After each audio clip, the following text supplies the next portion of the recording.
All right, so this week the topic of our learning opportunity is data structures, and we're going to learn about generics this week. And so I just wanted to do a quick video to give you kind of an overview of what generics is useful for. So this is my demo. I have a application called generic demo. That's pretty well worded. I have in this scenario an array of integers and I have an array of chars. And I want to be able to print out each of those arrays. And so I've created some overloaded methods in order to be able to print out each element in the array. So I have both of these are called print me, print me, print me. And this particular print me is receiving an array of integers. And then I have this for loop that is going to output each individual element in that array. So, and then this one is doing exactly the same thing. So the code's pretty much the same thing. It's just expecting a different data type.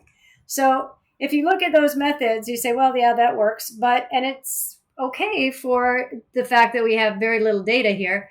But if you can imagine the possibility of having lots more data types and then having to create multiple overloaded methods, and then that gets pretty cumbersome and it's a lot of repetitive code. So instead, we're going to create something called a generic data type.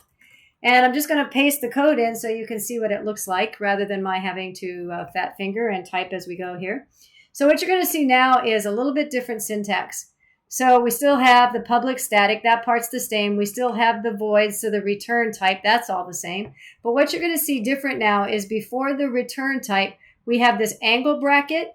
And inside those angle brackets, there is a variable. Now I have the variable t in here, but it really can be anything. This is just kind of a standard coding practice to use the letter T. So that's normally what you'd see, but it could be anything. So I'm going to go with the normal coding standard practices. So before the return type, we put that this is going to be a method, a generic type.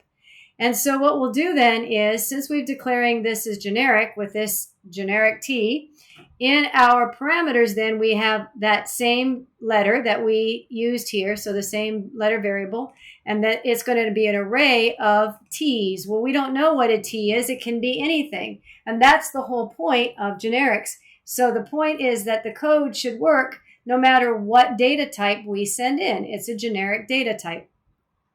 And so if we look at the for loop here, then what you're going to see is there's a for loop. It's using that same data type. So just as a comparison here, for example, in this print me, it is receiving an array of integers. And so we are looping through our integers and we're assigning, every time we loop through that array, we're assigning it to the value x. So x is going to get the individual element each time we loop through here.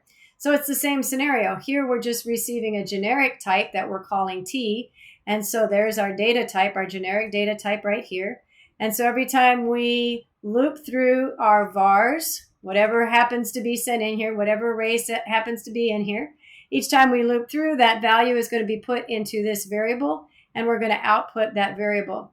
So the key takeaways here are the fact that your generic data type has to be declared before your return type.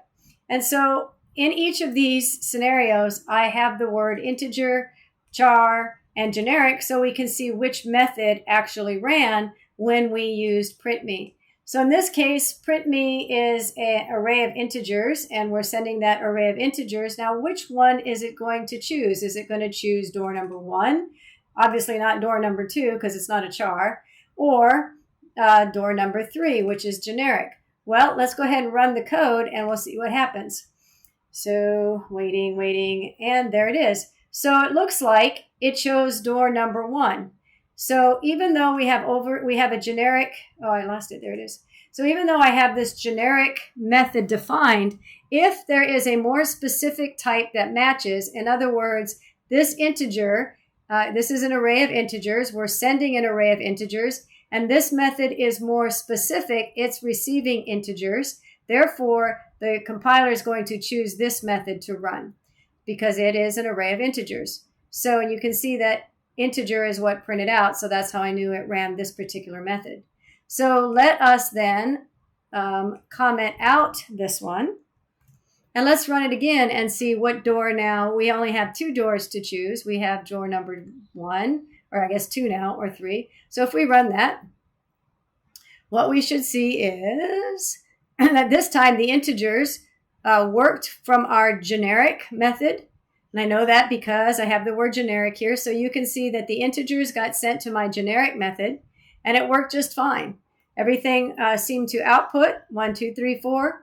Our array of characters is still being run from this method because I have the word char, because this is more specific. This is an array of characters as opposed to generic.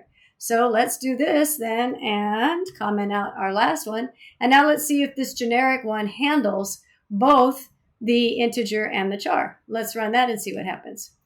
And when we run that, we should see that in fact, one method, the generic method, worked for both, because that's the whole point of a generic method, is that it eliminates the need to write all these overloaded methods if in fact the only thing that's different is the data type. So this is what we're working on this week, is generics.